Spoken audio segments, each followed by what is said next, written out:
बातमी पुण्यामधून येते। हडपसरमध्ये 8वीत शिकणाऱ्या 2 अल्पवयीन मुली शाळेतून बेपत्ता झाल्याप्रकरणी हडपसर पोलिसांनी अपहरणाचा गुन्हा दाखल केलेला आहे। मिकी घई आपल्याबरोबर आहे। मिकी, या 2 विद्यार्थिनी कोण आहेत? पोलिसांकडून काय माहिती कळतीये? प्राजक्ता, काल सकाळची ही गोष्ट आहे। ज्ञान प्रबोधिनी महाविद्यालय या शाळेत या दोन्ही मुली शिकत होत्या। 8वीत आहेत या दोन्ही मुली, 13 वर्षाच्या। दोन्ही शाळेत सकाळी गेल्या आणि त्यानंतर दुपारी डब्बा जेवणाची वेळ झाली होती, तेव्हा ते आम्ही घरून डब्बा घेऊन येतो असं सांगून शाळेतून निघून घरी परत आल्या आणि ते जे 17:30 नळी जवळच एक चौक आहे त्या ठिकाणी ते पोहोचल्या।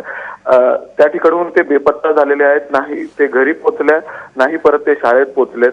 त्यानंतर रात्री उशिरापर्यंत घरच्यांनी शोध घेतला, नातेवाईकांकडे शोध घेतला, परंतु ते सापडले नाही आणि त्यानंतर रात्री उशिरा हडपसर पोलीस स्टेशन येथे अपहरणाचा गुन्हा दाखल करण्यात आलेला आहे। अजून देखील या दोन्ही मुलींचा तपास सुरू आहे। पोलिसांकडून देखील 2 पथक रवाना करण्यात आलेले आहेत। आजूबाजूच्या परिसरामध्ये या दोन्ही मुलींचा शोध सुरू आहे। प्राजक्ता, मिकी, धन्यवाद या सगळ्या माहितीबद्दल।